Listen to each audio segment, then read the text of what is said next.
Bueno, creo que nos habíamos quedado aquí en espacio muerto, ¿verdad? Si no mal recuerdo. Entonces, habremos de recordar que el espacio muerto en el aparato respiratorio puede ser comparado con un fuelle, o más bien, el aparato respiratorio debe ser comparado con un fuelle, en el que conviene diferenciar los siguientes componentes: las vías aéreas, que son tubos de calibre regulable, que comunican el ambiente exterior con la superficie de intercambio. Recuerden que los bronquios principales van a ser, obviamente, los bronquios derecho e izquierdo, ¿verdad? Aquí en su pantalla, ¿logran ver mi cursor? Aquí en su pantalla, en un recuadrito, los dos bronquios principales, ¿verdad? El derecho y el izquierdo. Los bronquios secundarios, más pequeños, llamados también bronquios lobares, que son 3 del lado derecho y 2 del lado izquierdo, que, bueno, eso va a condicionar el espacio muerto anatómico. Y muchos de los bronquios terciarios, hasta la 16ª generación, ¿verdad? Los bronquios terciarios, también llamadas bronquios segmentarios, hay 10 bronquios terciarios del lado derecho y 8 del pulmón del lado izquierdo. Algunos autores van a ver que ellos comentan que son 10 y 10, pero en general decimos 10 del lado derecho y 10 del lado izquierdo. Los bronquios terciarios o segmentarios se dividen entre 23 divisiones, que son los bronquios terminales, conductores de aire ramificado entre 20 y 25 veces más. Son las primeras 16 divisiones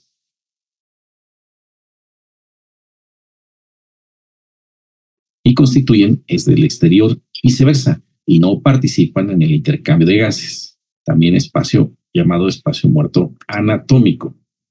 Los bronquios respiratorios tienen alvéolos y no poseen cartílago, son solo músculo liso y miden aproximadamente 0.5 milímetros del grosor de un cabello. Y esta cantidad de bronquiolos respiratorios pueden ir a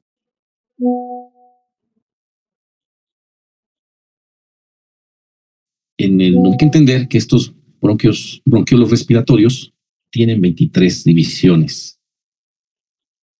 Estas divisiones inician, sobre todo los bronquios respiratorios que apoyan al intercambio gaseoso, inician desde la división número 17, ¿verdad? 18 y 19, y tienen células que constituyen la zona de transición. Desde la 17 hasta la 23, el número de bronquiolos tienen ya algunos sacos alveolares. Las últimas 2 a 3 divisiones de los bronquiolos se alimentan con alvéolos y forman la zona respiratoria, que va del número 23, de la división número 20, perdón, a la 22, de la 20 a la 22. Y la división final, que es la número 23, se divide en múltiples sacos alveolares.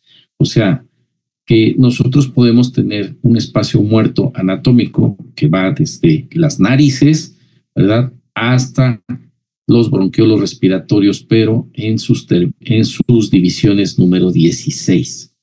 Después del número 17, ya los bronquiolos alveolares empiezan a tener alguna capacidad de difusión de oxígeno, ¿verdad?, hasta la número 23. Bueno, entonces, cuando nosotros tenemos la condición de tener el espacio muerto anatómico, que es hasta la número 16 o hasta la división número 16 de los bronquiolos respiratorios, también cuando recuerden que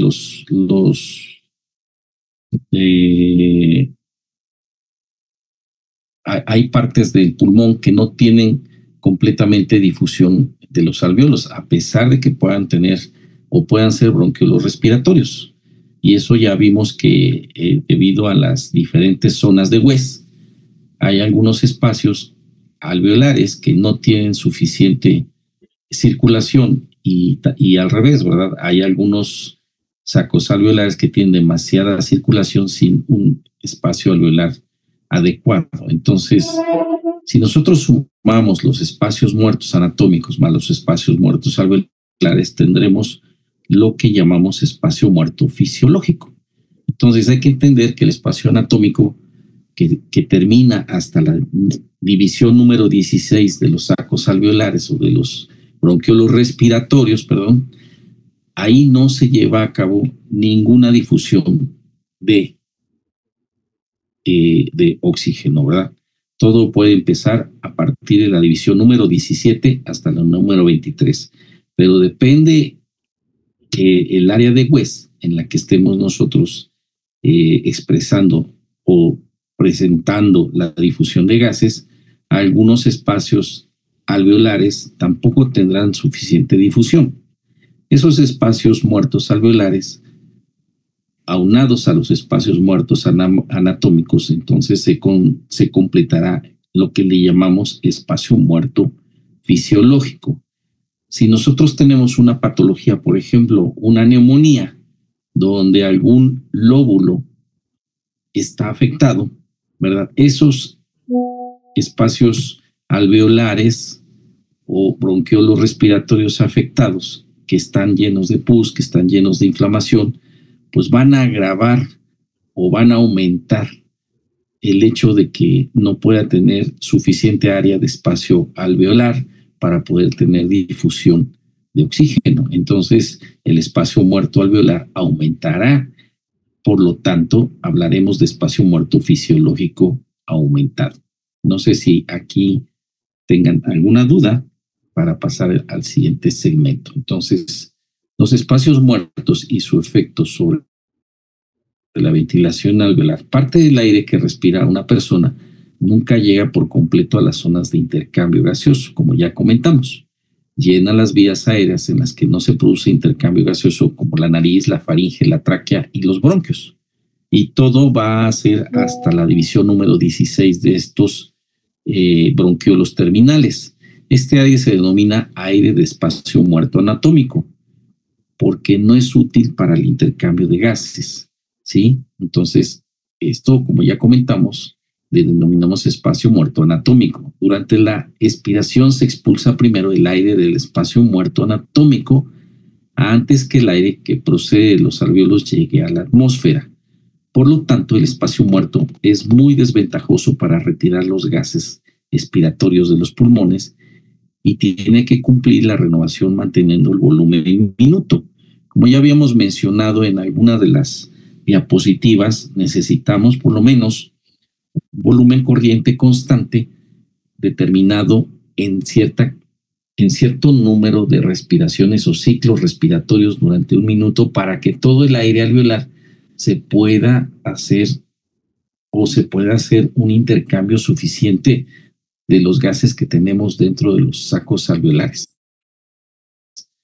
Eso ya lo habíamos comentado en algunas de las diapositivas que vimos anteriormente.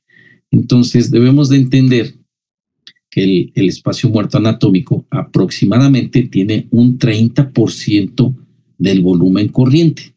Así que si tenemos nosotros 500 mililitros de volumen corriente, debemos de retirar por lo menos el 30% de ese volumen para decir que es un espacio, o más bien que sí es un volumen corriente efectivo. Entonces, de 500 mililitros, solamente 350 mililitros serán de ventilación suficiente para poder obtener una condición de ventilación alveolar adecuada, ¿sí? Bueno, entonces, nosotros aquí, como ya vimos, hasta el número